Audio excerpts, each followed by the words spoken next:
I know, no one wants to talk about it, but we will all face it.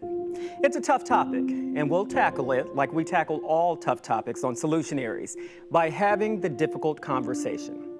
Here's why I want to talk about it. In the last year and a half, I lost my mother and my father within 6 months of each other. My mother died from Alzheimer's, my father from cancer. Watching my parents' discomfort at the end of their lives made me want to explore end-of-life solutions. Pain is common in terminal illnesses. According to the National Institutes of Health, more than 70% of patients with advanced cancer experience severe pain. Some states have legislated more end-of-life options, and there are options like palliative care to keep people comfortable at the end of their lives. It has worked for many people, but it's not always readily accessible. There's a growing movement in our country around dying with dignity. It basically means maintaining autonomy and avoiding suffering. People want the ability to control their suffering at the end of life, but unfortunately, the issue of medical aid in dying has become very partisan. Kimberly Callanan is the Chief Program Officer with Compassion and Choices, a nonprofit organization that empowers everyone to chart their end-of-life journey. She says medical aid in dying is becoming more popular. And I think what you're seeing is more and more people having personal experiences with the end of life, watching somebody that they love unnecessarily suffer. Right now, 10 states and Washington, D.C. have medical aid in dying legislation. Florida, Texas, Michigan, and Virginia are not among them. But what is it? Medical aid in dying allows a terminally ill person who has 6 months or less to live to request a prescription from their doctor for a lethal dose of medication. They can self-ingest that medication to die peacefully in their sleep and avoid suffering, and they decide when. But what if you have a terminal illness and you live in a state that does not allow medical aid in dying? What solutions are there for you to be comfortable and not suffer at the end of life?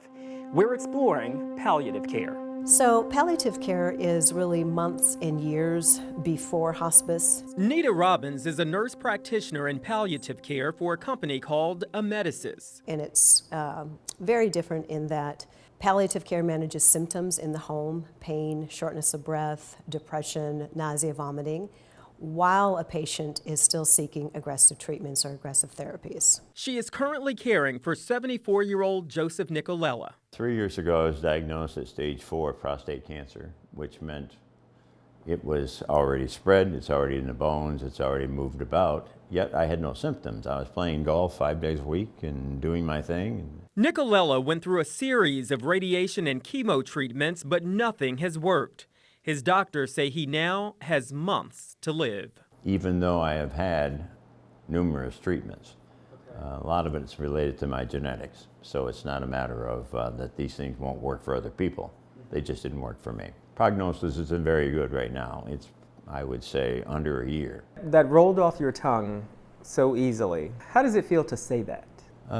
Pragmatic. I do a lot of thinking and talking, especially with Ellen and now with Nita.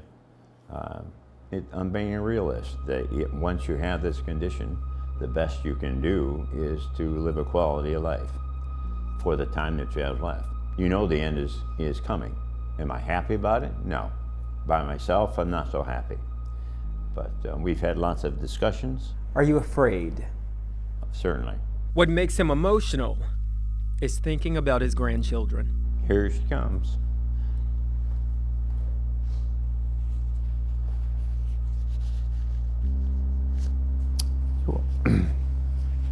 Want to see her grandchildren, so forth. So, no matter how pragmatic I am, I'm afraid of it. So, sorry. That's okay. It's okay. One of the benefits of palliative care is it allows you to continue with aggressive treatments if you choose. You can't do that on hospice. Joe is still fighting and recently started a new treatment. When we were talking about treatments, you said some days aren't great. Every chemo that I can only speak from my experience has a side effect of some kind or another. It affects blood flow, it affects nausea, it gives you diarrhea, it gives you pain. And they last for either 4 or 5 days or 6 months. It's hard to live through those. The last one was horrendous. I had nausea for 6 or 7 days, anxiety attacks. It's terrible. But and everybody goes through it. And that's where Robbins comes in. So I'm very well versed on which opioid works for what type of pain. I have a lot of experience in that. So when something is not working, the patient can reach out to me and I can make that adjustment, whether it's over the phone, whether it's from my house, or whether it's actually doing a visit in person. So that's very different than trying to get a hold of the physician.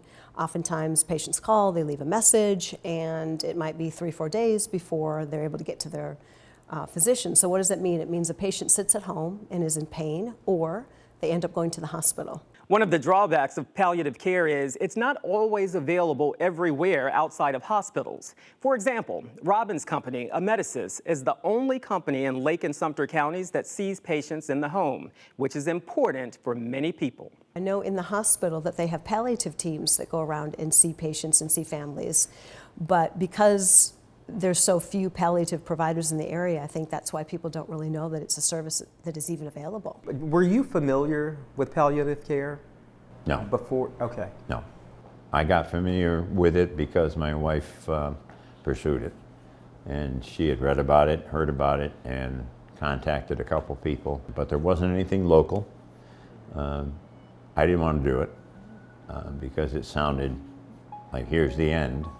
Palliative care is going to ease me into wherever I go.